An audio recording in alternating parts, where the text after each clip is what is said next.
Hello all, Artisan Tube here, new video today.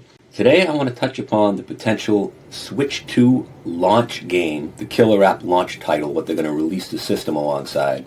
So I think there is 5 potential candidates for a day one killer app game. And those 5 games are a new 3D Mario, a new Mario Kart, a new IP, Breath of the Wild 4K, and Metroid Prime 4 Beyond. And we're going to kind of touch upon each one and the potential of each one. Beginning with 3D Mario, I think even if 3D Mario isn't the day one killer app launch game, I want it to be. Out of these 5 that I've chosen, I want it to be a new 3D Mario. It would kind of be like a throwback to the N64, because the only time a home console, even though Switch 2 is a hybrid, the only time a Nintendo home console was launched with the 3D Mario game was the N64.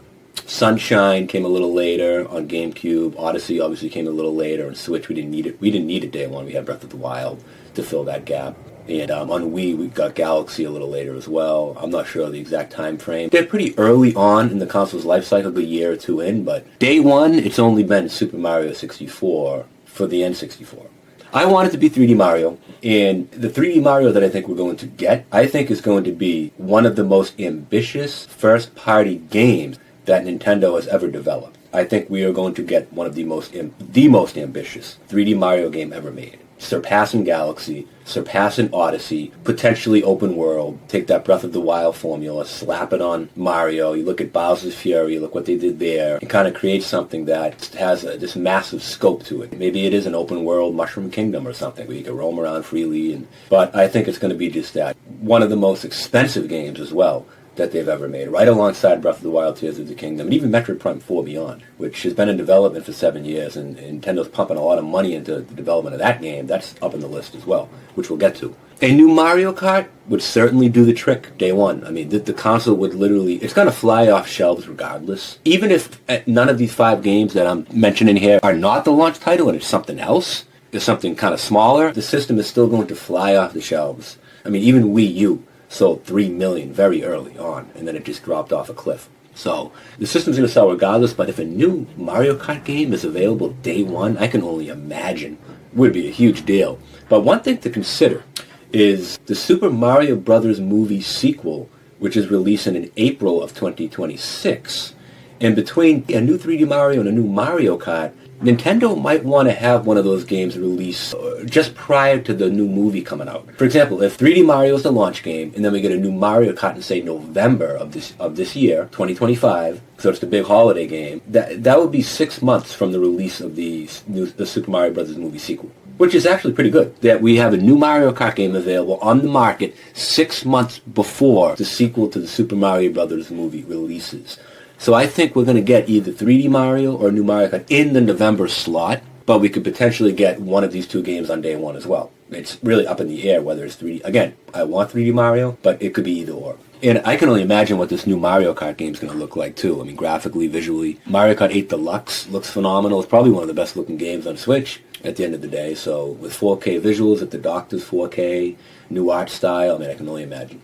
A new IP, kind of a safe bet to be available day one when you look at the history of Nintendo's console releases, from Wii Sports to Nintendo Land to 1-2 Switch. There's always something quite enticing that shows off the capabilities of the system, what the new Joycons can do, potentially. So a new IP could certainly be available day one, alongside something bigger. It won't just be a new IP, but something bigger, kind of like how Twilight Princess was coupled with Wii Sports on Wii, right? I mean, just phenomenal. Breath of the Wild 4K has been talked about. I mean, supposedly there was a demo of Breath of the Wild running on Switch 2 that it was silky smooth, frame rate issues all resolved, higher resolution. I don't know if it was 4K, but potentially 1080p, and just really cleaned the game up, and just a beautiful version of the game. I don't know if it's going to be a launch title. It's on the list there, could be, but if it is, I think this is the least enticing of the 5 games right alongside a new IP. Because Breath of the Wild isn't even a decade old yet. It's going on 8 years. I put 300 hours into that game, and I'm not really ready to play it again, even if it's visually enhanced. So I'm not so sure about that, but it is potentially in the works and could be in the launch window, could be a summer game, even if it isn't day one, but could also still be the day one game. And if it is, it's still going to sell the system. And finally, Metroid Prime 4 Beyond. Now I'm starting to think if we come to get confirmation that Prime 4 Beyond is a cross-gen release, that it would actually be a pretty suitable game to have day one alongside Switch 2, because it would obviously be a graphical showcase game. It already looks phenomenal on Switch. From the footage we got in the June Direct, just the 90 seconds, whatever it was, it's definitely one of the best looking Switch games. But a visual upgrade and a Switch 2 port of the game, it will serve as a graphical showcase game, but to have a new Metroid game, even if it's the fourth in the Prime series, available day one on a new gaming device is something that's never happened. It's always been Mario and Zelda, really, if you exclude Luigi's Mansion on GameCube. And it could help the game sell. I think sales of the game, to have it day one, available on Switch day one and on base Switch to take advantage of a huge 150 million install base, that's how you maximize sales of the game. And to have something that, in terms of sales, has less potential than a 3D Mario or Mario Kart, isn't as big, could actually give third-party games a chance to sell and give them room to breathe,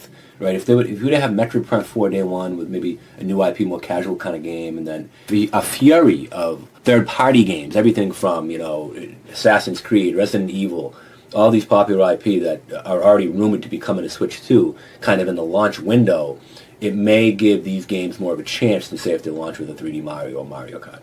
So that's about it. I expect a few of those games, at least 2 out of the 5, maybe Metroid Prime 4, a new 3D Mario, to be shown off in the Switch 2 reveal, which should be happening any day now, because leaks are going crazy. I fully expect the system to be revealed this month at this point. Donkey Kong Country Returns HD is releasing on the 16th, and Nintendo's next investor briefing is on the 4th of February. So I would expect them to announce the system, put out the reveal, anywhere between the 16th and the 4th of February. Although it could even happen sooner than that. It could happen before Donkey Kong. It all depends on what Nintendo plan on doing it. So, but that's it for now. Thanks for listening. Stay tuned for more content. I'm going to continue to cover Switch 2, and we'll most certainly put out a reaction video to the Switch 2 reveal whenever that happens, which, again, should be anytime now. That's it. Peace out. Artisan 2.